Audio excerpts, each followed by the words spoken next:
sebagainya tidak bisa kami sebutkan satu persatu para awak media, tetapi telah konfirmasi kepada kita ada 23 media yang telah bergabung. Nanti sambil berjalan akan media yang lain telah konfirmasi juga akan ikut bergabung bersama kita. Kesempatan pertama mungkin kami berikan kepada Bu Karo Humas sebagai moderator. Silakan Bu Karo. Terima kasih Pak Kabak. Selamat siang rekan-rekan media, dan terima kasih sudah bergabung dalam kegiatan refleksi akhir tahun 2021 Kementerian ATR BPN. Semoga kita semua diberikan kesehatan dalam melaksanakan tugas.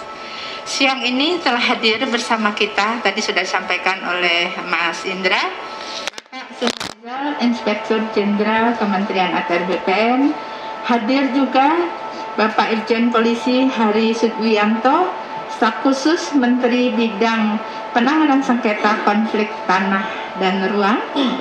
Setelah itu hadir juga di sini Pak Yustan Alfiani, Inspektur Bidang Investigasi, dan Bapak Iing Sodikin, tenaga ahli Menteri Bidang Hukum dan Litigasi. Beliau akan memaparkan kepada kita semua apa-apa saja yang Ijen sudah lakukan serta membahas isu-isu strategis yang pastinya menarik untuk kita ketahui bersama. Sebagaimana kita ketahui, Irjen Kementerian ATR BPN mempunyai tugas untuk menyelenggarakan pengawasan intern di lingkungan Kementerian ATR BPN sesuai dengan ketentuan peraturan perundang-undangan. Selain itu, mewujudkan good governance dalam rangka mendukung pencapaian sasaran pokok pembangunan nasional melalui peningkatan peran aparat pengawasan internal pemerintah, yaitu APIP, dalam optimalisasi sistem pengendalian intern pemerintah atau SPP. Tanpa berpanjang kata, mari kita simak paparan Bapak Irjen yang selanjutnya akan kita ikuti dengan tanya jawab. Kepada Bapak Irjen kami persilahkan. Assalamualaikum warahmatullahi wabarakatuh. Salam sejahtera bagi kita semua. Om Swastiastu, Namo Buddhaya, salam kebajikan. Yang saya hormati Staf Khusus Menteri ATR BPN Bidang Penanganan Sengketa dan Konflik Pertanahan, Inspektur Bidang Investigasi, Karo Hubungan Hukum Protokol, Staf Ahli Menteri Bidang Litigasi dan Hukum, seluruh yang hadir, rekan-rekan media yang hadir melalui Zoom, dan rekan lainnya yang hadir di ruangan ini.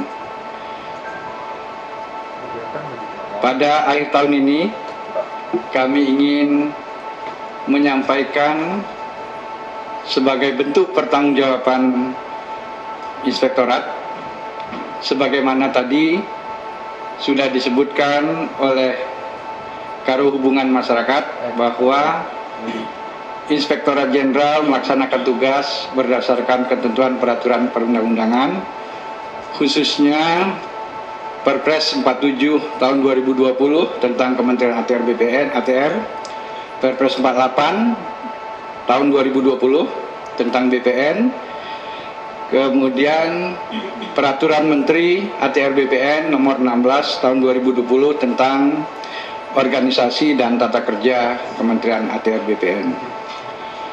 Tentu pengawasan intern yang dimaksud adalah kegiatan yang independen dan objektif dalam rangka pengawalan terhadap tujuan Kementerian ATR BPN dalam bentuk yang dilaksanakan oleh Ijen adalah bentuknya assurance activities, yaitu audit, monitoring, evaluasi, dan dalam bentuk consulting activities, yaitu consulting itu sendiri melakukan pendampingan, kemudian memberikan sosialisasi terhadap unit kerja. penegasan terhadap kewenangan dan tugas dari Inspektorat Jenderal tercantum dalam internal audit charter atau piagam pengawasan internal. Rekan-rekan media, bahwa target kegiatan yang harus dilakukan pengawalan oleh Inspektorat Jenderal sebagaimana tercantum di dalam Renstra tahun 2020 sampai 2024. Antara lain terdapat beberapa kebijakan dan program serta kegiatan. Yang pertama, optimalisasi manfaat penyelenggaraan reforma agraria, terdaftarnya seluruh bidang tanah di Indonesia, terwujudnya RDTR, mewujudkan Kementerian ATR BPN sebagai pusat informasi pertanahan, terwujudnya kantor modern, optimalisasi penerimaan negara bukan pajak, serta terwujudnya standar kompetensi SDM yang profesional. Di dalam melaksanakan tugas pengawalan tersebut, maka tugas-tugas dari Inspektorat frekuensinya sangat tinggi. Oleh karena itu, tugas-tugas penanganan pengaduan masyarakat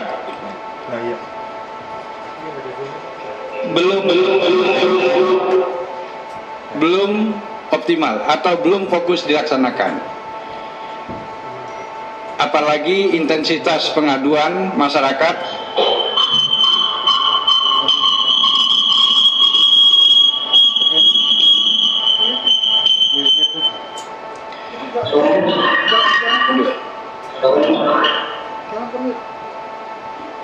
kita lanjutkan, apalagi intensitas pengaduan masyarakat baik mengenai pelayanan pertanahan maupun pengaduan tentang masalah perkara atau sengketa pertanahan semakin hari semakin meningkat. Oleh karena itu, agar fokus di dalam melaksanakan tugas-tugas terhadap pengaduan pelayanan dan pengaduan terhadap permasalahan pertanahan, maka tahun 2020 dibentuk Inspektorat Investigasi.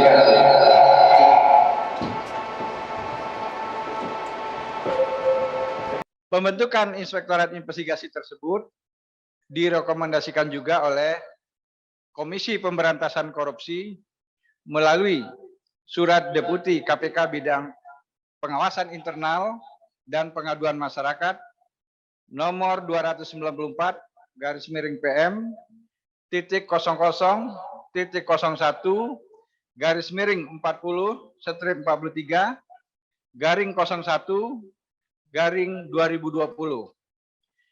Hal tindak lanjut koordinasi tim pengaduan masyarakat. Pembentukan IB juga sudah dimasukkan di dalam perubahan struktur organisasi dan tata kerja, yaitu di dalam Permen ATR BPN nomor 16 tahun 2020. Selanjutnya, tujuan dibentuknya IB yang pertama, menindaklanjuti pelimpahan pengaduan masyarakat dari Direktorat Pengaduan Masyarakat KPK. Yang kedua, dalam mengelola pengaduan internal atau pengaduan masyarakat, IB diharapkan akan lebih fokus dan terarah mengingat kompleksitas dan intensitas pengaduan serta kasus pertanahan dan tata ruang serta tuntutan kualitas pelayanan publik dan keberhasilan pelaksanaan reformasi birokrasi. Atas terbentuknya Inspektorat Bidang Investigasi tersebut pada siang hari ini sebagai bentuk akuntabilitas terhadap keberadaan Inspektorat Bidang Investigasi, kami akan menyampaikan apa yang sudah kami lakukan selama ini, bagaimana ke depan perkembangan dari IB, bagaimana tata kerja atau pola metode yang dilakukan oleh IB, sehingga kami dapat mengoptimalkan pelaksanaan tindak lanjut atas pengaduan dari masyarakat. Memang di dalam tahun pertama, tahun 2020, mungkin kami belum optimal, mengingat jumlah pengaduan yang sangat tinggi, namun di lain pihak keterbatasan SDM, oleh karena itu belum semua pengaduan dapat tertangani. Sehingga masih antrian masih panjang, tapi kami berjanji antrian-antrian tersebut akan mendapat pelayanan dari kami sesuai dengan tenaga yang ada. Tahun 2022 kami sangat mendapat berita gembira, Inspektorat Jenderal akan mendapatkan tenaga dari alumni Sekolah Tinggi Akuntansi Negara 33 orang dan penerimaan dari umum sebanyak 15 orang. Mudah-mudahan di tahun 2022 kami akan lebih cepat lagi di dalam penanganan kasus-kasus yang menyangkut baik internal maupun pihak-pihak yang terkait lainnya. Selanjutnya, untuk lebih detailnya, saya minta Inspektur Bidang Investigasi menyampaikan apa yang sudah dicapai selama ini dan ke depannya apa saja yang akan ditangani serta kerjasama yang sudah dilakukan kepada siapa saja. Kami persilakan langsung ya, Bu Karo, ke Inspektur Bidang Investigasi. Baiklah, terima kasih Pak Irjen. Assalamualaikum warahmatullahi wabarakatuh. Salam sejahtera dan selamat siang buat kita semua. Yang saya hormati rekan-rekan wartawan dan para hadirin yang berbahagia. Baiklah Pak Irjen, kami ingin menyampaikan bahwa sejak terbentuknya bulan September 2020, Inspektur Bidang Investigasi ini atas rekomendasi dari Komisi Pemberantasan Korupsi dan Kementerian PAN-RB, kita sudah dibentuk dan kami berjumlah 16 orang dengan staf. Kemudian sampai hari ini berjumlah 16 orang dan kami telah menangani kasus tahun 2020 sebanyak 770 pengaduan dengan tipologi permasalahan sebagai berikut. Dari hasil audit kami bahwa penyalahgunaan wewenang dari pegawai kita itu ada 17 pengaduan. Kemudian tentang pelayanan masyarakat ada 202 pengaduan, korupsi atau pungli 13 pengaduan, kemudian pertanahan atau perumahan itu ada 239 pengaduan, masalah hukum atau peradilan 294 pengaduan, lingkungan hidup 1 pengaduan, dan umum atau lain-lain 7 pengaduan. Terhadap pengaduan tersebut, jumlah pengaduan yang telah ditangani oleh Inspektorat Bidang Investigasi sebanyak 201 pengaduan. Kemudian joint audit dengan Dirjen Teknis itu ada 5 pengaduan. Kemudian pelimpahan penanganan ke Kanwil ada 412 pengaduan dan masih dalam proses 159 pengaduan. Jumlah pengaduan yang telah selesai ditangani sebesar 618 pengaduan, sehingga jumlah pengaduan yang saat ini masih dalam proses itu sebanyak 159 pengaduan. Dari pengaduan yang masuk tersebut, beberapa di antaranya merupakan pengaduan yang penanganannya merupakan hasil sinergi dengan beberapa instansi terkait. Yang pertama itu dari Komisi Pemberantasan Korupsi. Dari KPK itu ada 5 kasus yang melimpahkan ke kita untuk kita lakukan audit. Dan semua sudah selesai. Hasilnya ini kita kembalikan hasil audit itu kepada pihak Komisi Pemberantasan Korupsi. Kemudian Kementerian PAN-RB ada 2 kasus. Kemudian Bareskrim Polri.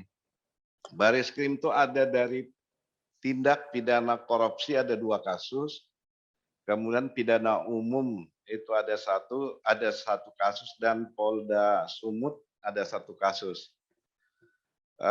PPATK itu ada 2 kasus. Kemudian Kejaksaan Agung ada 2 kasus yang sudah kita sampaikan hasil audit kita.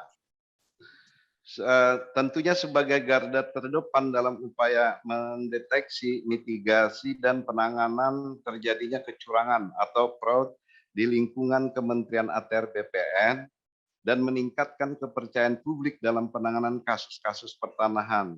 Inspektorat Jenderal juga melakukan audit investigasi atas kasus-kasus yang menjadi atensi publik. Di antaranya kasus mafia tanah SHM 8516 Cilandak. Ini keluarga dari Pak Dino Patijalal, Jakarta Selatan.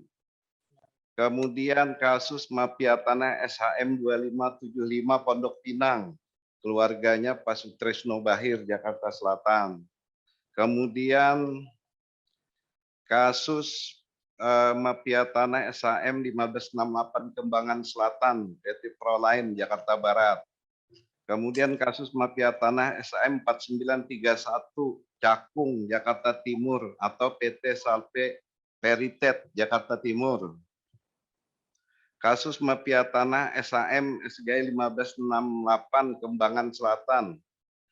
Kemudian kasus mafia tanah SHGB 06074 Duren Sawit, Jakarta Timur.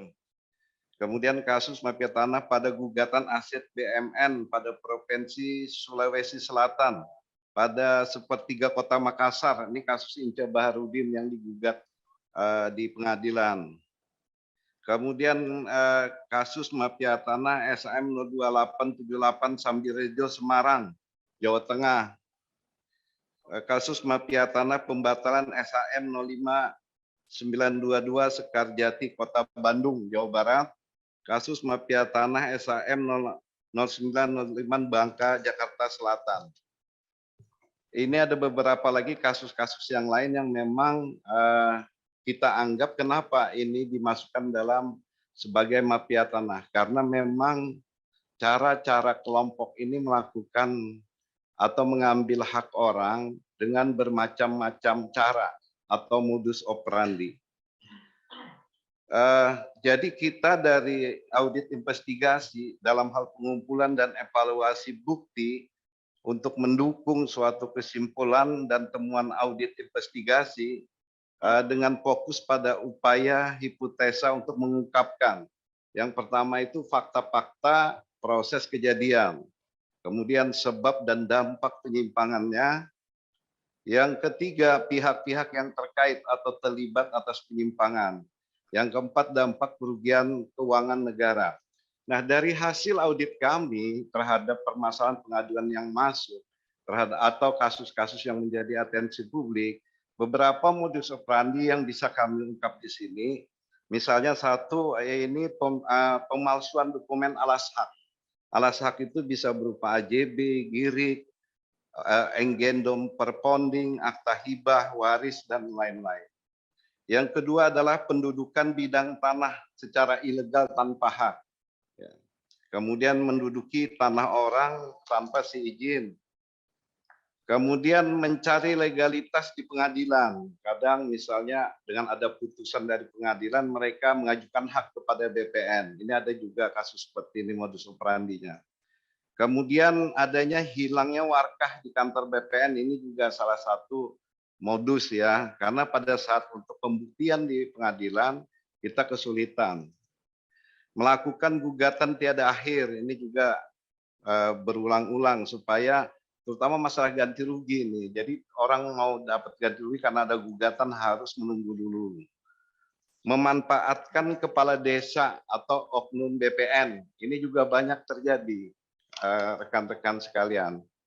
Kemudian sertifikat pengganti, ini juga banyak dimanfaatkan oleh para mafia atau kelompok kejahatan yang sering terjadi terutama di Jakarta dan sekitarnya.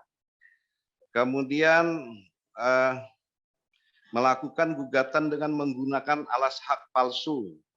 Ini juga sering terjadi. Akhirnya menang di gugatan, maka putusan itulah dijadikan sebagai alasan untuk mengajukan hak kepada pihak BPN. Kemudian melakukan pengakuan hak atas bidang tanah yang sedang dilakukan proses pengadaan tanah bagi kepentingan umum. Ini sering terjadi terutama masalah ganti rugi. Kemudian melakukan rekayasa atau penilaian atau appraisal nilai tanah. Bisa di markup biasanya tidak sesuai jumlah. Kemudian penipuan atau penyalahgunaan kepercayaan. Kemudian yang sekarang juga sering terjadi itu menukar sertifikat asli dengan yang palsu.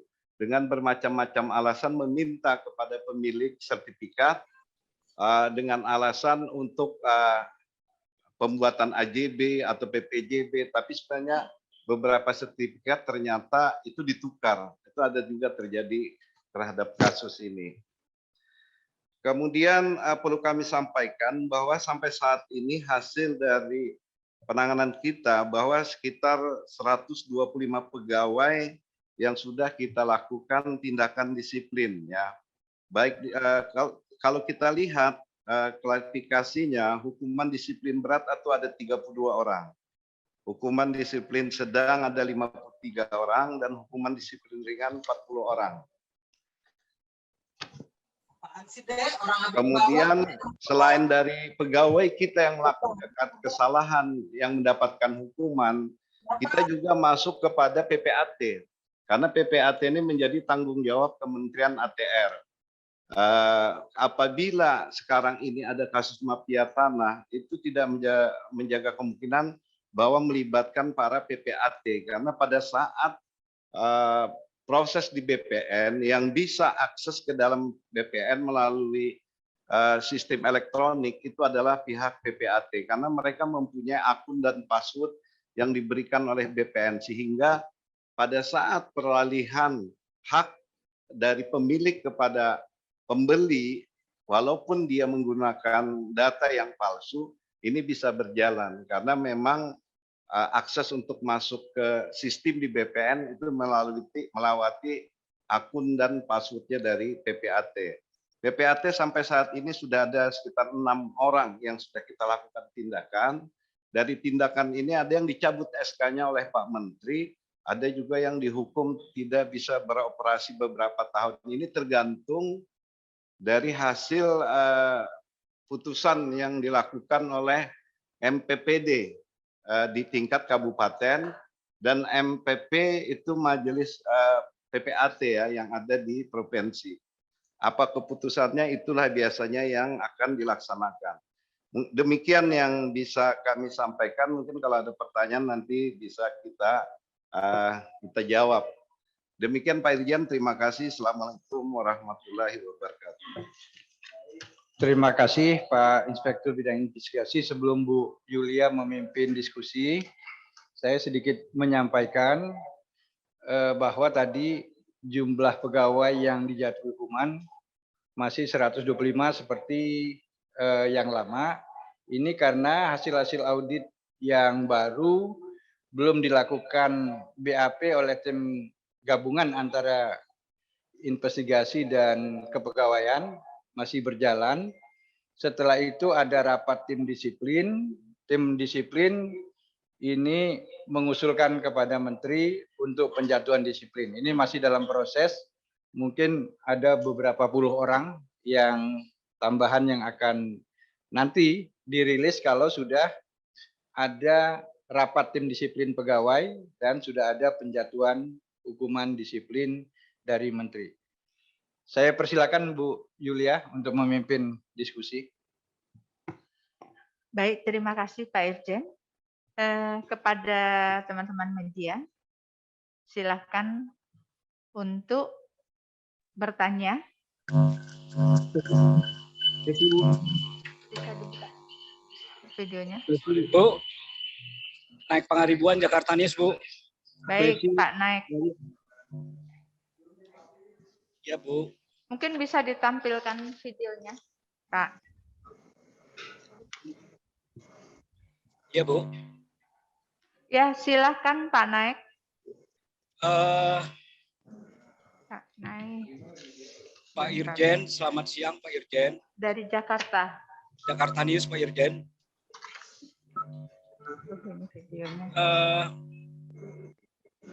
Bu Yuli, selamat siang. Saya mau bertanya, Bu. Saya naik Pangaribuan, Bu.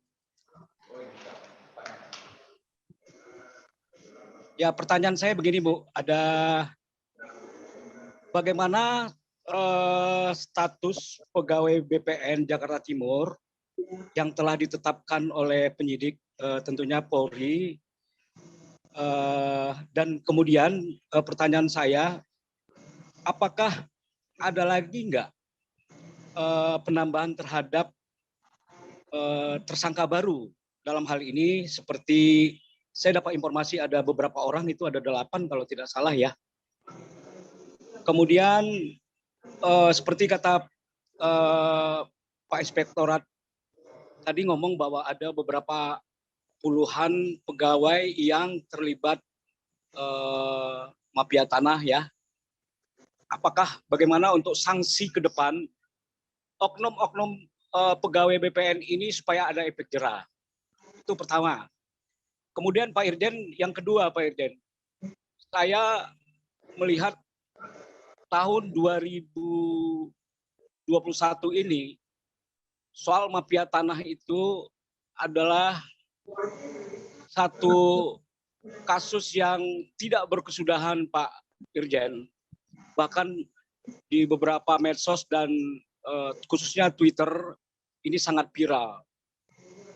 Saya mengikuti terus, Pak, kasus-kasus mafia tanah ini sepertinya tak kunjung-kunjung selesai, Pak.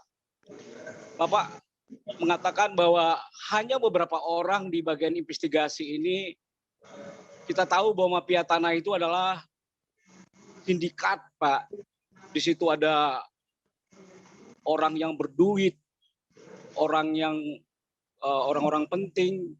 Bagaimana, Pak, kalau seandainya Bapak ini mengungkap sindikat seperti sindikat narkoba yang punya aset triliunan, begitu juga saya lihat sindikat mafia tanah ini, dia mempunyai luar biasa resourcesnya gitu loh, Pak. Nah, ke depan 2002 apa langkah-langkah BPN terhadap menekan angka-angka yang terlibat mafia tanah ini? Jadi kalau saya lihat nggak imbang, Pak. Bapak ini perang bukan perang sembarangan gitu loh. Sementara resources dari BPN ini kecil sekali gitu loh, Pak. Nah, kemudian pertanyaan saya, Pak, saya punya pemikiran begini, Pak. Apakah BPN ini mau nggak mendorong supaya ada peradilan tanah gitu loh, Pak? Jadi seperti ini kan extraordinary saya lihat, Pak. Sudah luar biasa seperti korupsi, Pak. Saya usulkan bagaimana BPN ini mendorong DPR supaya membuat undang-undang peradilan tanah gitu loh, Pak. Terima kasih, Pak. Saya naik Pangaribuan dari Jakarta News. Terima kasih, Pak. Baik. Kami minta 2 lagi dari teman-teman media. Dari siapa? Sebutkan, Acil, Pak. Bu. Acil, kabar notariat.id. Pesi dari RRI, Bu. Oh, Pak siapa? Pesi dari RRI. Oh, Pak Pesi dari RRI. Ya, ya, Bu. Oh ya, silakan Pak Pesi. Baik, terima kasih Bu Yuli. Selamat siang Pak Irjen dan Pak Direktur. Perkenalkan, nama saya Pesi dari RRI. Tadi saya sudah mengikuti paparan yang disampaikan oleh Pak Irjen dan juga Pak Direktur. Sebagaimana paparan tadi disebutkan bahwa Inspektorat Bidang Investigasi ini terbentuk pada tahun 2020. Lalu kemudian hasil dari Inspektorat Investigasi ini yang dipaparkan tadi kalau tidak salah itu adalah tahun 2020. Apakah mungkin di situ juga include capaian tahun 2021? Kalaupun memang belum, mungkin bisa dijelaskan lagi. Tahun 2020 sekian kasus atau sekian pengaduan yang ditangani oleh Inspektorat Bidang Investigasi, dan kemudian tahun 2001 juga berapa. Itu yang pertama. Kemudian yang kedua, tadi disebutkan bahwa terbentuknya Inspektorat Bidang Investigasi ini adalah bagian dari rekomendasi dari Komisi Pemberantasan Korupsi dan Kemenpan RB. Mungkin bisa disampaikan apakah dari kasus-kasus yang sudah ditangani oleh inspektorat ini, misalnya tadi itu terkait dengan pungli dan juga kasus hukum. Sebagaimana kita ketahui ada beberapa kasus yang memang sudah ditangani oleh pihak kepolisian. Dalam hal ini ada Bareskrim, kemudian Polda Metro Jaya. Tetapi apakah juga kasus yang ditangani oleh Inspektorat Bidang Investigasi ini berdasarkan hasil audit yang dilakukan, apakah memang ada kasus yang ditangani oleh Komisi Pemberantasan Korupsi? Itu kedua. Kemudian yang ketiga, soal PPAT. PPAT kalau kita bicara bahwa kasus mafia tanah ini juga tidak terlepas dari peran dari PPAT sendiri. Oleh karena itu memang Pak Menteri berkali-kali sudah menegaskan bahwa PPAT akan dilakukan pengawasan secara ketat. Nah, untuk tahun 2022 mungkin bisa dijelaskan Pak Irjen ataupun Pak Direktur, bagaimana proses pengawasan yang akan dilakukan oleh PPAT pada tahun 2022 nanti. Nah, itu mungkin bisa dijelaskan, karena kalau kita tahu bahwa kasus mafia tanah dari tahun ke tahun itu tidak pernah berhentinya. Siapapun menteri, pasti kasus mafia tanah akan selalu muncul. Tetapi kemudian publik berharap bahwa dengan terbentuknya Inspektorat Bidang Investigasi ini paling tidak akan menekan kasus-kasus mafia tanah. Demikian, itu saja pertanyaan saya. Terima kasih, Bu Yuli. Baik, terima kasih Pak Pesi. Satu lagi. Bu, Acil, Bu. Oh, Acil dari Kabar Notariat. Silakan Pak Acil. Terima kasih Bu Karo. Assalamualaikum, selamat siang. Pak Irjen, selamat siang dan beserta jajarannya. Saya ingin bertanya mengenai satu, kembali ke berkaitan dengan pengawasan terhadap PPAT seperti rekan-rekan lain yang tadi yang ngomong. Menteri ATR Kepala BPN telah mengeluarkan Permen 2 tahun 2018 dengan yaitu tentang Majelis Pembina dan Pengawas PPAT. Sini sampai sekarang sudah berjalan 3 tahun Pak, tapi lembaga ini saya lihat fungsinya sangat kurang walaupun telah menyentuh ke berbagai tingkatan daerah dari wilayah maupun kota atau kabupaten dan langsung dipimpin oleh Kementerian ATR BPN. Untuk kedepannya bagaimana nih Pak untuk mempush lagi lembaga ini untuk menjalankan tugasnya? Karena saya lihat PPAT ini juga banyak sekali melakukan kesalahan-kesalahan yang tidak sesuai dengan protap pada 37 PP 3798. Itu saja Pak. Terus yang kedua masalah kembali ke kerjasama antara inspektorat dengan lembaga lain yaitu KPK dan Pan RB yang telah melakukan rekom. Kedepannya ada Pak kerjasama yang akan dilakukan inspektorat khususnya dengan lembaga-lembaga tersebut yang berhubungan dengan kinerja internal maupun eksternal di kementerian. Terima kasih Bu Karo, itu saja. Baik, terima kasih kepada Pak Irjen, kami persilakan Pak untuk menanggapi. Baik, terima kasih Pak Naik, Pak Pesi, dan Pak Acil.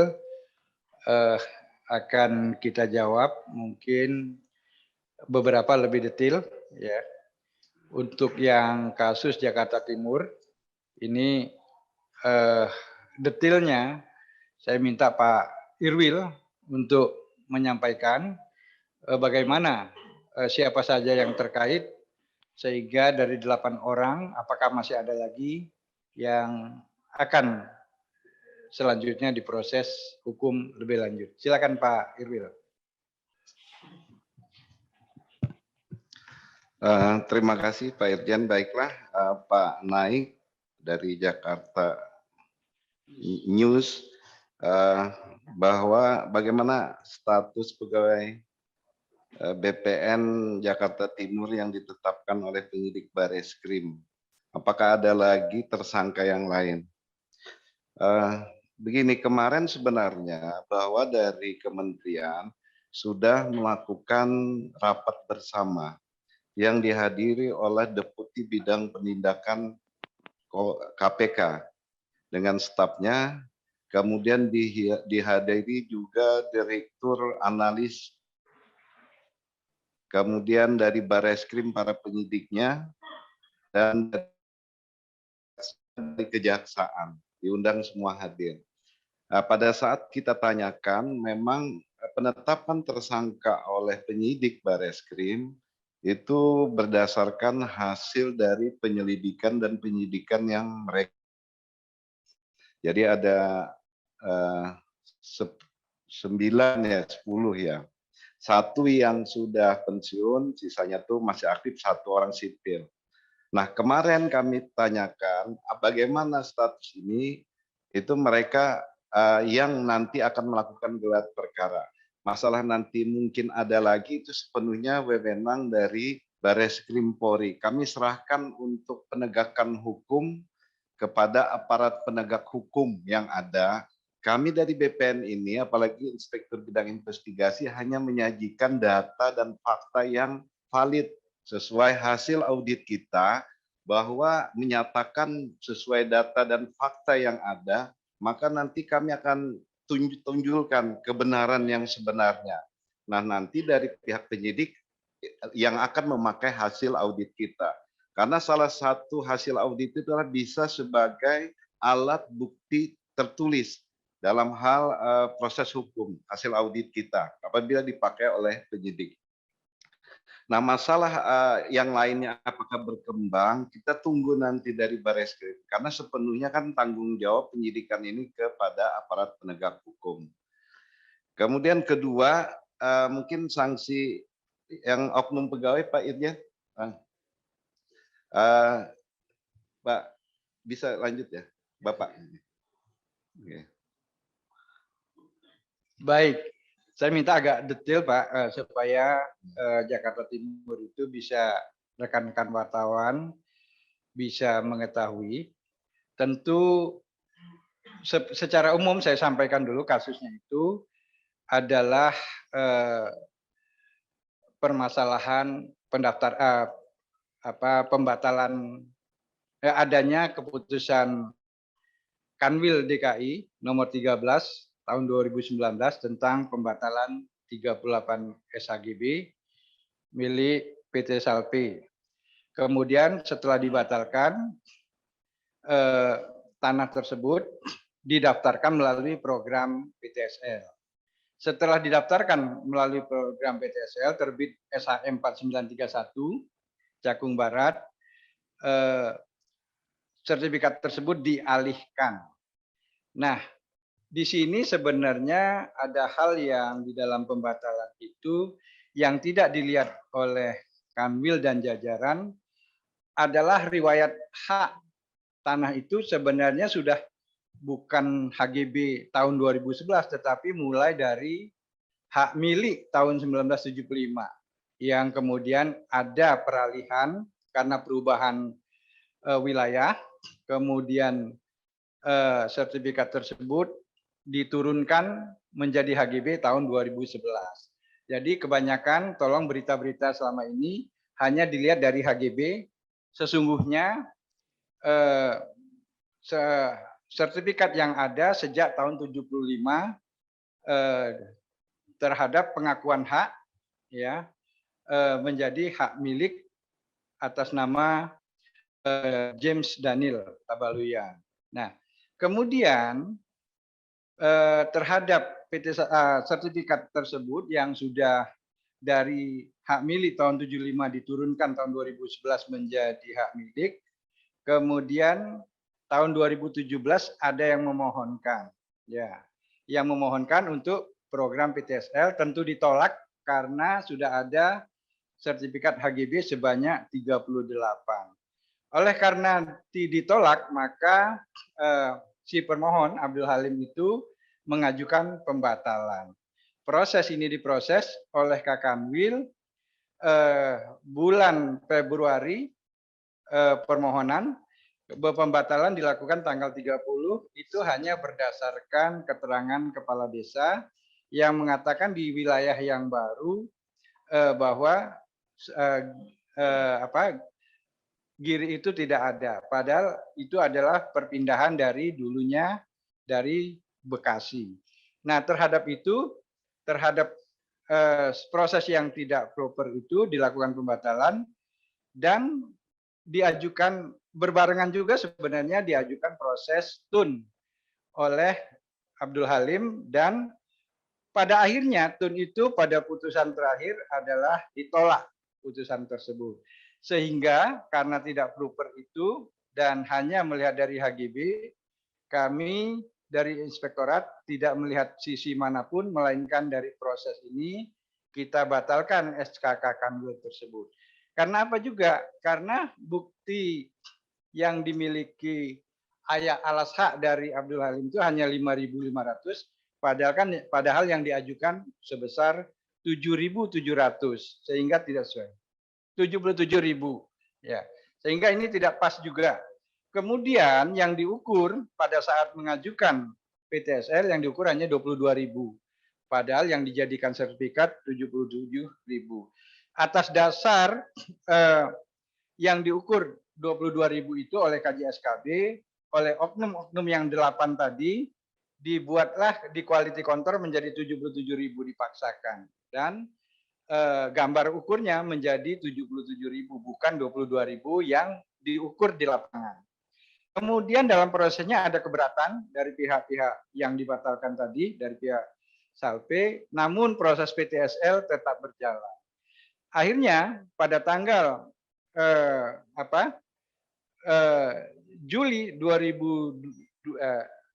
Desember 2019 tetap jadi PTSL itu padahal tidak ada penandatanganan kontradiktur, alasannya tidak sesuai, pengukurannya tidak sesuai, tetap dijadikan.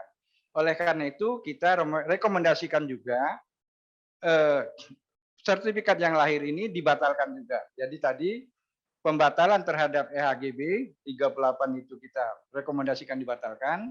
Kemudian terhadap PTSL terbit atas nama Abdul Halim juga kita batalkan karena yang diukur alasannya juga tidak sesuai, penanganan penerbitan juga tidak sesuai, kontradiktur dan tetangga batas juga tidak tanda tangan. Juga tidak penanganan keberatan dari tetangga yang bersangkutan dari PT Salpe juga tidak digubris oleh 8 orang tersebut.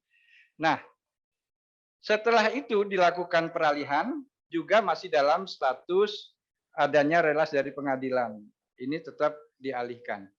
Oleh karena itu Pak Naik, setelah 8 orang ini seharusnya mulai dari prosedur pembatalan, pembuatan sertifikat, ini pasti ada orang-orang yang terkait, bukan hanya 8 orang yang di bawah itu saja.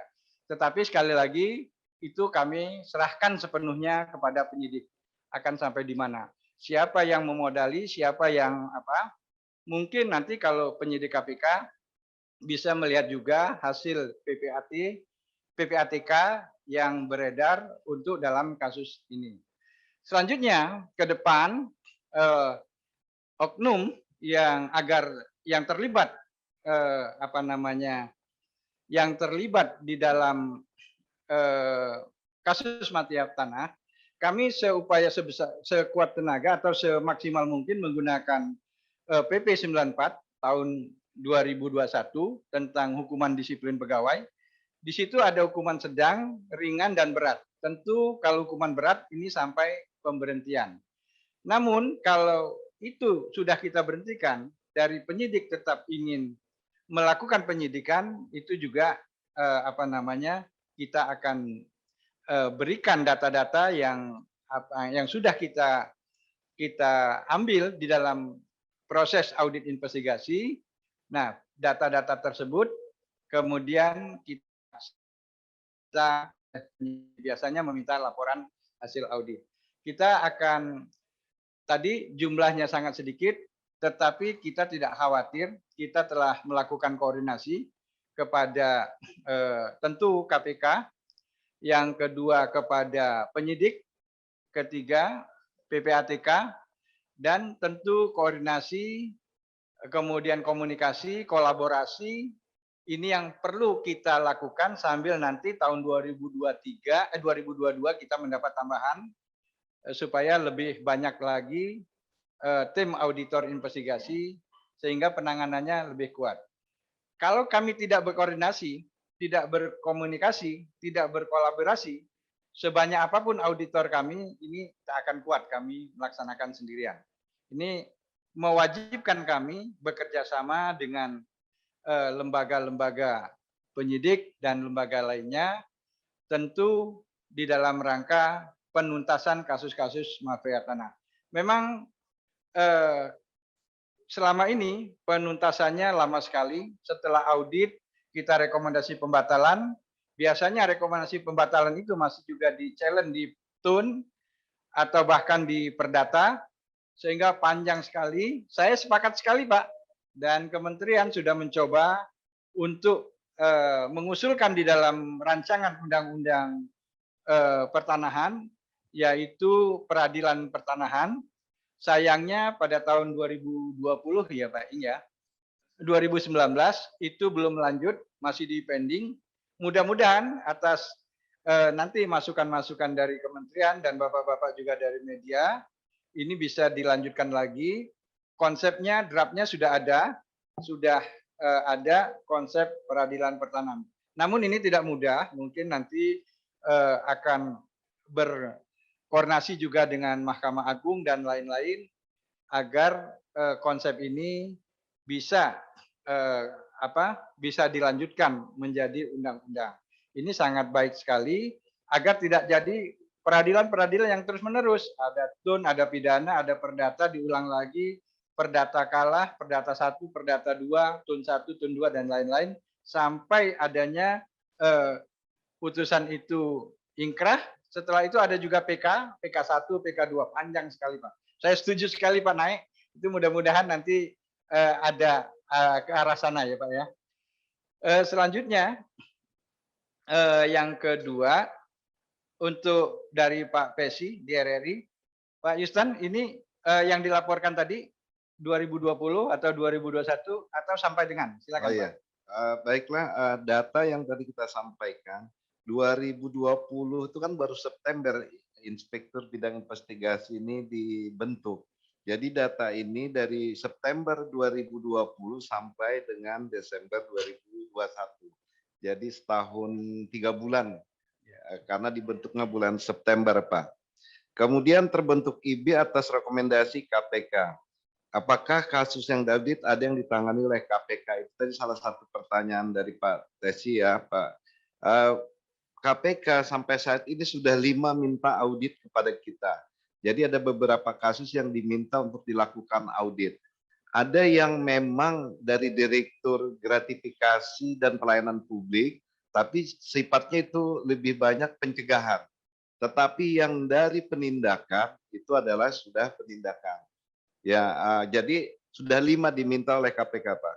Kemudian dari Bareskrim sendiri sudah ada 3 minta ke kita. 2 dari tindak pidana korupsi, 1 dari pidana umum, dan 1 di Polda Sumut. Sekarang ini ada lagi Polda Kaltim minta ke kita hasil audit.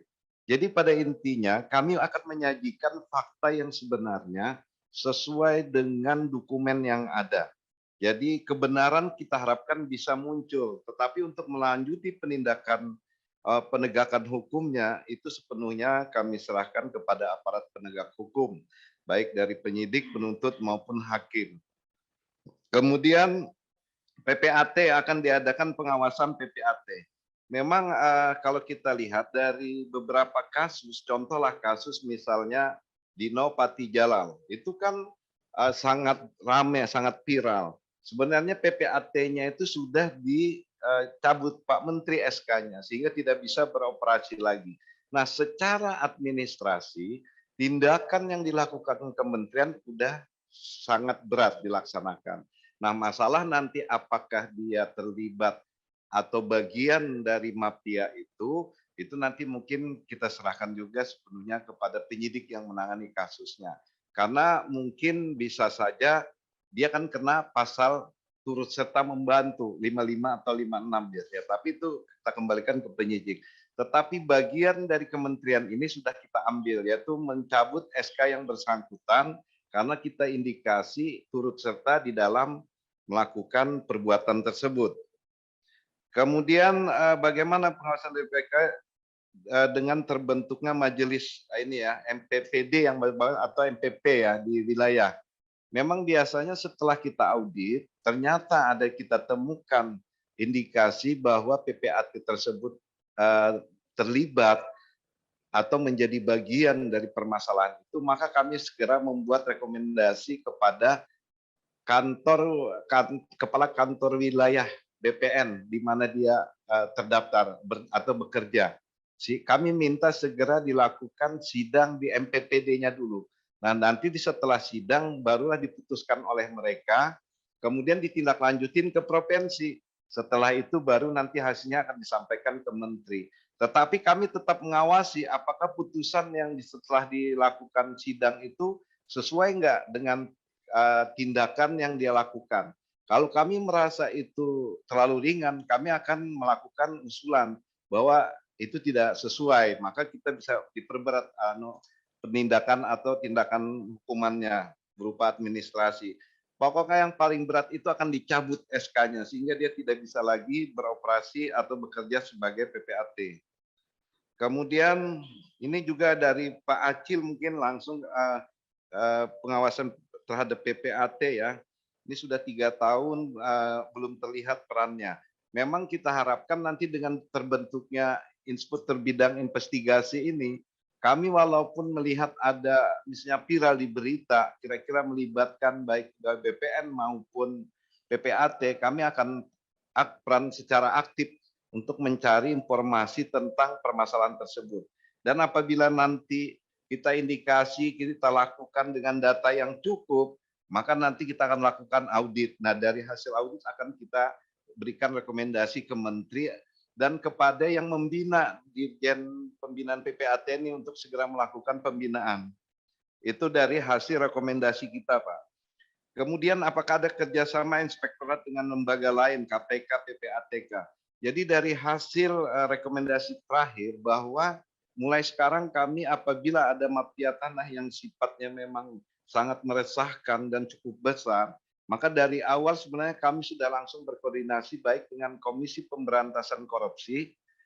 Di KPK ini nanti kita akan berkoordinasi dengan Deputi Penindakan maupun dengan Direktur Gratifikasi dan Pelayanan Publik, Pak. 2 sudah yang sering kami berkoordinasi. Kemudian untuk PPATK sendiri, hasil kesepakatan kemarin dengan Kepala PPATK bahwa mereka minta dilibatkan lebih awal supaya bisa memonitor bagaimana sebenarnya modus operandi dan siapa saja yang terlibat, sehingga mereka diharapkan dari awal sudah bisa berperan secara aktif untuk mengikuti bagaimana siapa aja sebenarnya yang berperan di dalam permasalahan tersebut. Ini Pak yang dari pertanyaan Pak Naik, Pak Tesi, dan Pak Acil. Saya rasa mungkin itu Pak Irjen, terima kasih. Ya, silakan Pak Iing, nanti ada Ya. Pak Staf Khusus akan menyampaikan. Terima kasih. Itu dari Pak Naik, memang mafia itu adalah kejahatan extraordinary ya. Memang peradilan ini yang diusulkan Pak Naik itu bagus, adalah peradilan pertanahan. Memang sudah digagas, cuma Mahkamah Agung tuh berkeberatan dia. Harus merubah konstitusi dulu, pasal 24C Undang-Undang Dasar 45. Di situ ada 4 peradilan ya. Peradilan Tata Usaha Negara diatur Undang-Undang 586, kemudian peradilan umum Undang-Undang 50, peradilan militer Undang-Undang 397 dan peradilan agama 789. Memang mafia tanah ini banyak terkubur oleh putusan-putusan hakim, di mana kita sudah dituntut oleh penegak hukum, tapi diputus oleh hakim itu menjadi prislah bebas. Artinya kuncinya adalah di putusan-putusan hakim. Kalau kita dituntut tapi hakim membebaskan, padahal itu kejahatan dari mafia tanah, ini yang mohon digerakkanlah civil society, penting adanya peradilan pertanahan dan tidak menjadi disparitas antara putusan tata usaha negara, putusan peradilan umum yang bertahun-tahun orang mencari keadilan dan bisa.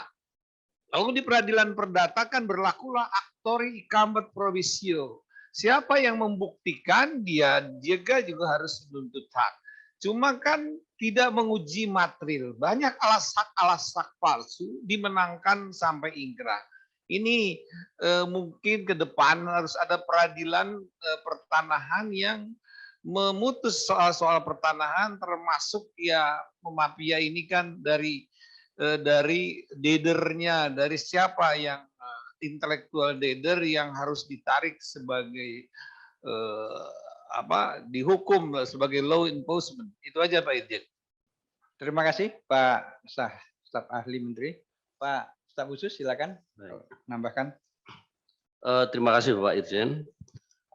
Rekan-rekan sekalian, kita ketahui bahwa belakangan semakin meningkatnya tuntutan masyarakat atas penyelenggaraan pemerintahan yang bersih, adil, dan transparan, serta akuntabel. Dan ini harus disikapi dengan serius dan sistematis. Kementerian ATR BPN di dalam menangani kasus pertanahan ini keras dan tegas. Saya garis bawahi lagi, sangat keras dan tegas. Oleh karena itu, Pak Menteri tidak segan-segan menindak semua pelaku kejahatan dengan menindaklanjuti apa yang diamanatkan di dalam ketentuan. Jadi Pak Menteri membentuk Satker khusus ya sebagai struktur di bawah Pak Irjen, itu Inspektur Bidang Investigasi.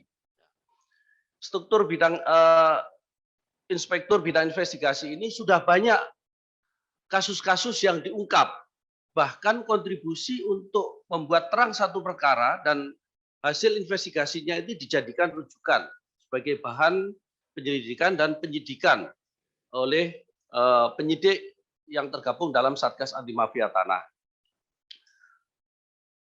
Selain di dalam tugas keseharian, memang betul Pak Brigjen Yustan melalui selaku Ketua IPI ini sudah bekerja sama dengan beberapa mitra kerja kita. Seperti di Komisi Yudisial, banyak beberapa kasus kita harus jelaskan, kita paparkan, kita minta dukungan dan masukan dari Komisi Yudisial, dari Kompolnas, bahkan dari Irwasumpori, demikian juga KPK dan PPATK. Tadi disampaikan bahwa langkah ini merupakan satu wujud keterbukaan kita. Manakala kita menemukan satu permasalahan yang di dalamnya ada unsur pidana, kita serahkan sepenuhnya kepada aparat penegak hukum. Dan apabila ada pelanggaran berkaitan dengan administrasi, itu diproses sesuai ketentuan oleh APIP dan diberikan sanksi yang tegas. Tadi disampaikan Pak Irjen, 125 orang atau anggota Kementerian ATR BPN sudah diproses sesuai dengan tingkat kesalahan masing-masing. Keberadaan IBI ini tentu akan memberikan jaminan bahwa ke depan Kementerian ATR BPN ini akan lebih clear and clean di dalam memberikan pelayanan yang terbaik kepada masyarakat. Khususnya ketika kita menghadapi kasus-kasus kejahatan pertanahan, ya, diharapkan ke depan tidak ada lagi oknum dari Kementerian ATR BPN yang terlibat. Ini yang menjadi concern kami, khususnya di Satgas Anti Mafia Tanah ini sangat terdukung dengan adanya keberadaan Inspektur Bidang Investigasi. Mungkin itu sebagai tambahan dari saya. Terima kasih. Ya, sebelum saya serahkan, saya tambahkan lagi sedikit aja. Mengenai untuk PPAT, tentu ini ada Dirjen Teknis yang melakukan pembinaan. Saya mungkin perlu tahun 2022 bersama-sama Dirjen Teknis untuk melakukan audit kepada PPAT, mungkin yang terindikasi dia terlibat ke mafia tanah, selain memang yang sudah mencuat di umum, Jadi kami akan bekerja sama, mungkin masukannya terima kasih sekali nih Pak Pesi. 2022 kami akan jadikan ini program dari IBI untuk bekerja sama dengan Dirjen PHPT, pendaftaran hak tanah. Kemudian ya kerjasama dengan pihak lain, kami sangat terbuka sekali. Apapun tujuannya, yang penting untuk dalam rangka menekan dari kegiatan mafia tanah. Kepada siapapun kami akan melakukan kerjasama sepanjang itu baik. Terima kasih. Baik, Pak Irjen. Ini kebetulan ada yang tanya melalui chat. Saya bacakan, izin. Dari Business Today, dari Pak Tito. Mohon tanya, hingga akhir 2021, berapa banyak mafia tanah ditangkap? Dan nilainya sebesar berapa? Pada tahun 2022, apa target Kementerian ATR BPN dalam memberantas mafia tanah? Pertanyaan kedua dari wartawan JPNN, Bapak Tito. JPNN, Bapak Tommy. Izin bertanya, kemarin hari Kamis tanggal 30 Desember, Polres Jakarta Pusat 10 orang sindikat mafia tanah. Salah satu yang terlibat adalah Camat Kasemen selaku PPATS dan petugas ukur BPN Serang. Sehingga bisa terbit 7 sertifikat di atas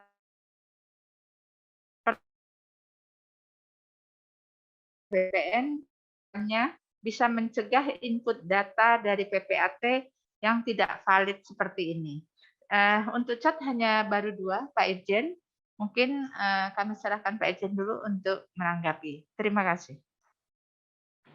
Baik, dari mana Bu tadi? Dari Business Today. Nanti mungkin Pak Ing ya menambahkan ya bahwa kita untuk mafia tanah ini sudah banyak sekali. Tadi dibacakan oleh Pak Ibi, ada dari di Medan kasus Tamin Soekardi ya Pak. Kemudian di Padang kasus Lehar, kemudian di Banten itu menyangkut Krakatau Steel, ya Krakatau Steel, kemudian ya yang sedang ditangani ini termasuk di PT Salpe, ya ini kalau menyangkut nilainya luar biasa ini ya, apalagi yang menyangkut Lehar, berapa luas, nanti Pak Ing tolong ditambahkan ya. Nanti berapa besar, berapa luas, berapa banyak masyarakat yang ada di situ korbannya. Mungkin ini bisa ditambahkan oleh Pak Iing nanti ya. Kemudian kalau tahun 2022 ya tentunya targetnya kita menuntaskan yang kasus-kasus mafia tanah yang masuk ya. Daftar tungguannya ada sampai banyak ini ya Pak Iing, Pak Inspektur IBI, sehingga masih nanti kami prioritaskan mana yang menyangkut dampaknya besar, kita akan prioritaskan. Nanti mungkin juga contoh-contoh kasusnya bisa ditambahkan nanti yang ke depan yang akan ditangani oleh Pak Inspektur IBI. Silakan Pak Iing, tambahkan tadi hasil-hasil yang kita kerjakan tahun 2021. Terima kasih Pak Irjen. Yang pertama, kasus-kasus besar adalah di Lehar. Lehar itu menyangkut luas tanah 766 hektar ya. Di sana terdiri dari 4.000 kakak. Hampir 5.000 udah punya title. Nah, kemudian mafianya sudah diputus sampai tingkat Mahkamah Agung adalah Saudara Eko dituntut 2 tahun ditambah kejahatan yang kedua 2 tahun. Selama ini di atas 6 kelurahan itu menjadi status quo, diblok oleh mafia seolah-olah dia punya tanah adat Lehar, tapi setelah diadakan pengukuran hanya 3, hektar. Itu keberhasilan yang besar. Nilainya di atas 2 triliun ya. Yang kemudian sport center. Sport center tuh kejahatan juga sama. Dia menggugat atau tanah 330 hektar sudah ditetapkan tersangka 2 dan diputus lurah, kemudian 2 orang lainnya diputus sampai tingkat kasasi. Termasuk Tamin Soekardi itu kejahatannya juga sama, itu nilainya di atas 1,5 triliun.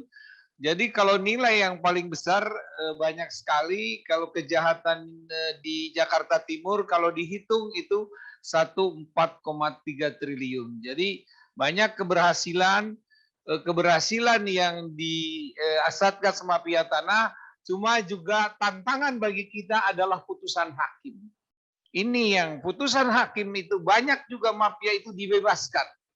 Jadi kita sampai penegak hukum sudah menuntut sampai P21, tapi kenyataannya hakim itu banyak membebaskan. Padahal terang benderang kejahatan yang dilakukannya. Ini memang tugas berat adanya peradilan pertanahan yang supaya kan putusan itu kan ya bermacam-macam, ada putusan tun, putusan peradilan umum, disparitas, dan inilah banyak kejahatan-kejahatan pertanahan itu dikubur oleh putusan hakim yang sangat kontroversial dan kita adukan ke KY. Artinya penting suatu kerjasama, sinergitas antara penegak hukum, artinya KPK, PPATK, kemudian Bareskrim, dan hakim. Hakim itu dia kan independensi, tapi banyak putusan yang kontroversial dan kita mengadu kepada KY. Memang KY ini kan kesusahan, kan dia berdasarkan Tuhan yang Maha Esa. Ini tugas berat dan inilah mohon dukungan dari para wartawan, civil society. Bagaimana ke depan ini kejahatan ini kan harus kita tindak, harus kita berantas. Tapi kalau putusan hakim dia berpihak kepada kejahatan, inilah yang kita harus bangun dari civil society supaya sampai ke akar-akarnya mafia itu, termasuk ya siapa pendananya. Aktor intelek dader itulah yang kita tuju, Kak. BPN ada bagian, tapi itu juga dia korban daripada kejahatan yang diiming-iming oleh seorang mafia. Terima kasih, Pak Ejen. Baik, mungkin saya akan ini dapat angka konkretnya. Angka konkretnya yang ditangani oleh Satgas Mafia Tanah selama 4 tahun, dan tentunya IBI berperan di 2 tahun terakhir. Dari 4 tahun ini kita sudah menangani 244 kasus, atau di dalam target per tahunnya karena menyesuaikan dengan kondisi 61 target kasus mafia tanah, sehingga selama 4 tahun ini sudah 244 yang kita tangani. Yang terpenuhi aspek pidana P21 80 kasus, yang sudah vonis 25 kasus, sisanya masih dalam sidik dan lidik. Termasuk juga di dalamnya proses pembatalan sertifikat ada 58 kasus. Itu konkretnya jumlah yang kita tangani berdasarkan program kerja yang ada di Satgas Mafia Tanah. Selanjutnya untuk dari JPNN, ya ini kita sudah berkoordinasi juga. Kasus ini masih dalam pengembangan dari Polres Jakarta Pusat. Kita sudah berkoordinasi, tentunya kita sedang menunggu apa peran-peran dari masing-masing ini, camat, petugas ukur, atau petugas lainnya di BPN. Tentunya Afib juga ingin berperan di sini, sehingga apa yang terjadi sesungguhnya akan terlihat pada saat nanti Afib melakukan audit investigasi di kasus ini. Kemudian kita akan lihat peran masing-masing, tentunya akan terungkap nanti siapa melakukan apa. Nah, mengenai ATR BPN untuk mencegah seperti kasus-kasus mafia tanah, sebenarnya Bapak Ibu sekalian, kita sudah mendengar program dari ATR BPN, yaitu untuk mendaftarkan seluruh bidang tanah. Nah, di pendaftaran seluruh bidang tanah ini, kita ingin mendudukkan setiap bidang tanah, dan setiap bidang tanah ini harus mempunyai nomor induk bidang tanah, dan harus memiliki titik koordinat. Sehingga akan susah ada dua bidang tanah apabila dia akan dilandingkan di koordinat yang sama, di NIB nomor induk bidang tanah yang sama.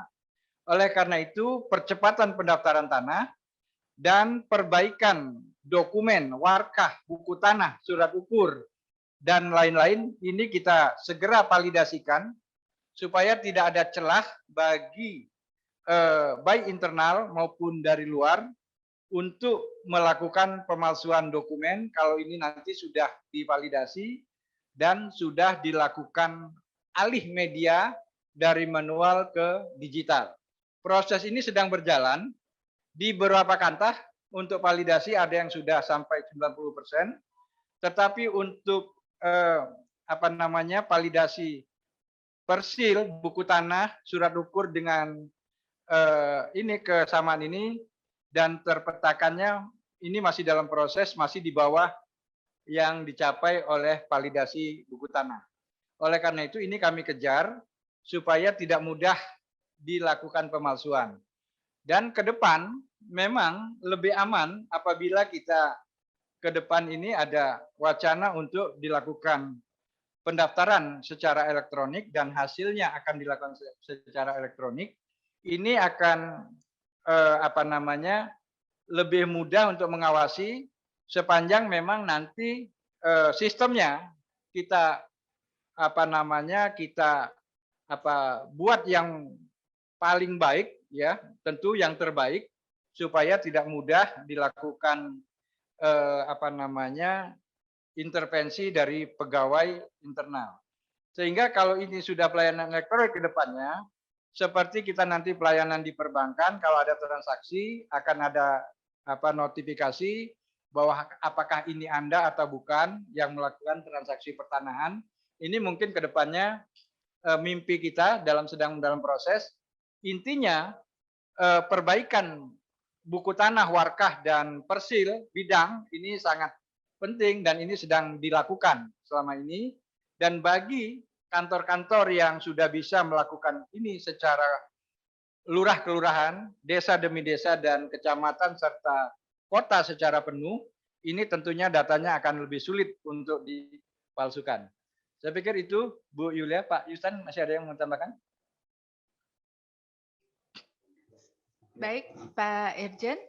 Rekan-rekan media, apakah masih ada yang ingin ditanyakan?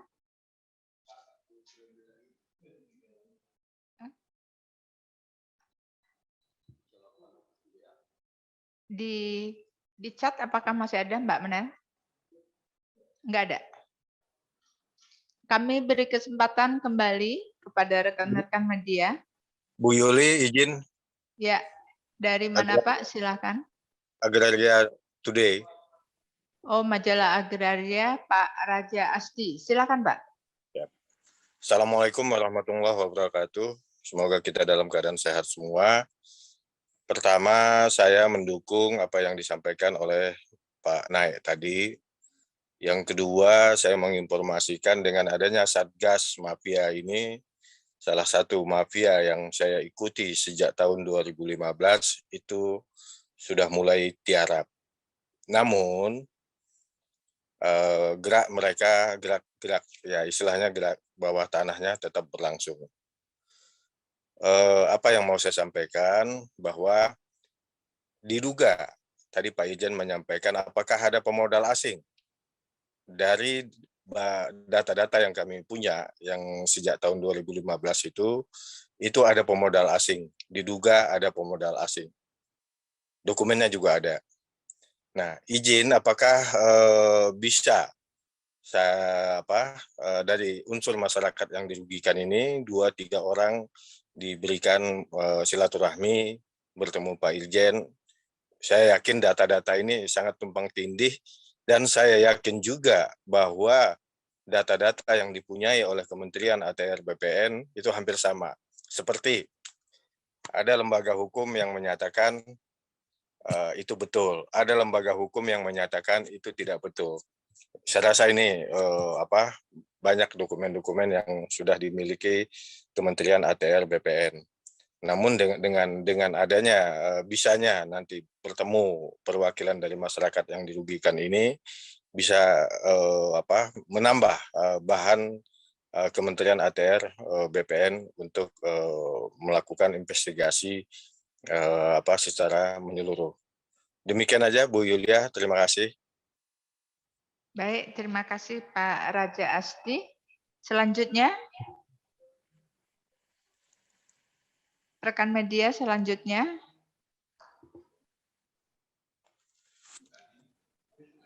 Ya, Bu Yulia sedikit.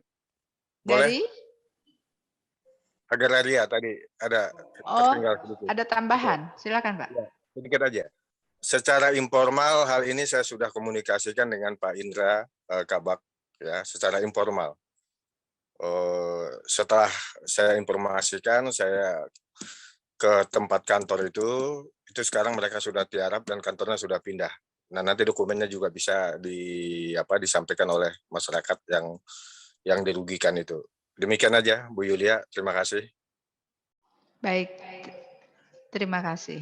Selanjutnya, rekan media lain, ada yang ingin ditanyakan?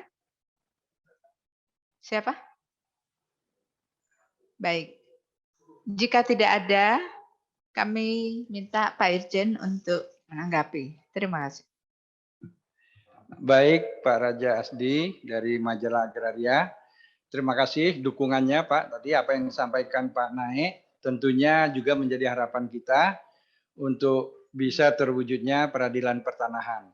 Mudah-mudahan suara-suara kita didengar di pihak-pihak yang mempunyai kewenangan untuk mewujudkan ini. Mudah-mudahan ke depan di dalam Undang-Undang Pertanahan akan terwujud di dalamnya pendirian peradilan pertanahan. Kemudian ya mengenai mafia ini yang selama ini kami tangani, kita bekerja sama dengan PPATK yang kami temui pemodalnya masih orang-orang ya kalau menurut saya masih kategori WNI gitu ya.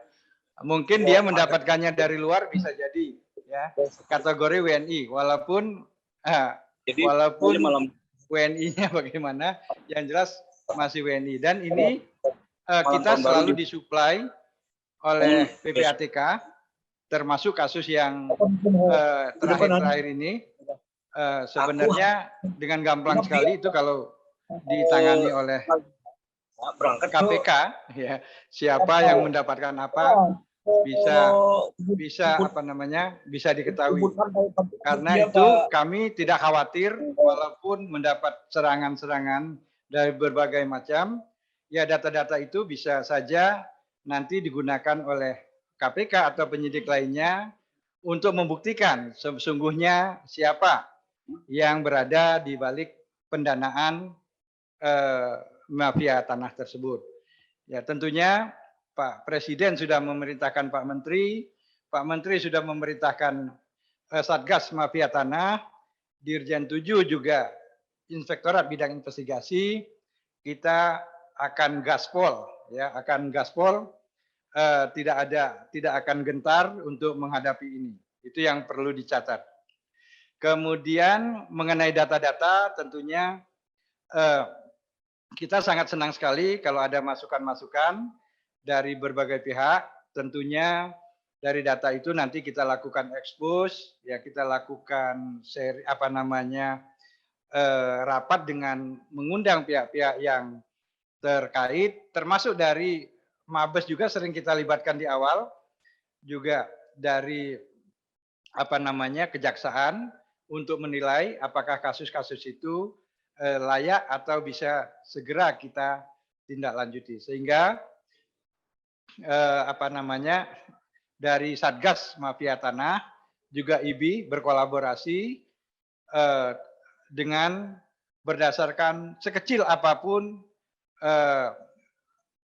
sumber-sumber informasi yang masuk kepada kami. Memang kami akui kita masih terus mengembangkan jumlah SDM dan tim-tim auditnya. Semoga di tahun-tahun 2022 ini akan berkembang lagi jumlah timnya serta kerjasama dengan pihak-pihak yang berwenang, penyidik dan lain-lain ini bisa lebih erat lagi. Saya pikir itu Pak Iing, ada yang mau ditambahkan? Pak Yustan, Bu Yulia, Pak. Nah, sebelum saya serahkan kepada Bu Yulia, saya ingin juga teman-teman media selalu sebagai kepanjangan tangan kami juga mensosialisasikan kepada masyarakat bahwa berhati-hati terhadap sertifikat atau dokumen pertanahan. Jangan sampai sertifikat itu jatuh kepada pihak lain, sehingga kalau dokumen asli, sertifikat asli dibawa ke BPN, BPN wajib melayani karena kalau sertifikat yang asli dibawa untuk pengecekan apakah ada hak tanggungan, apakah ada sengketa, apakah itu clean and clear, kita wajib melayani. Oleh karena itu di dalam beberapa kasus pertanahan, sertifikat itu sering dicuri atau diambil melalui lembaga keuangan secara tidak sah atau melalui orang-orang terdekat. Sehingga kami berpesan supaya masyarakat juga berhati-hati di dalam memegang bukti sertifikat atau hak kepemilikan. Yang kedua, kalau sudah ada hak, baik itu HGU, HGB, tentunya wajib dilakukan penguasaan fisik.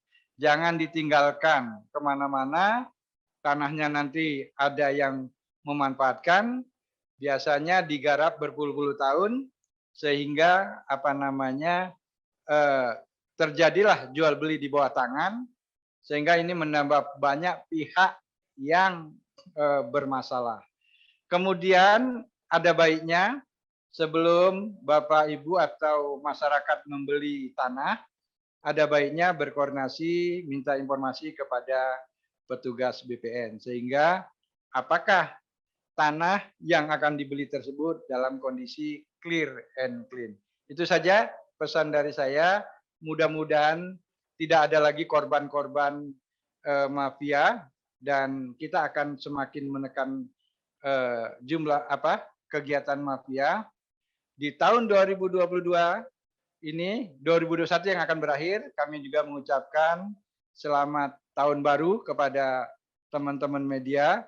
Mudah-mudahan tahun 2022 kita lebih lancar, lebih sukses dan dijauhkan dari pandemi corona yang segera berakhir.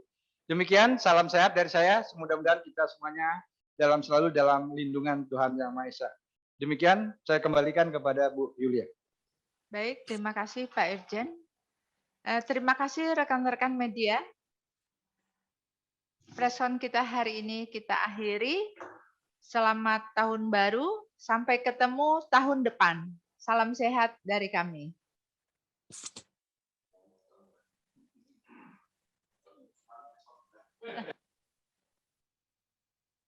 Sudah tahun baru besok.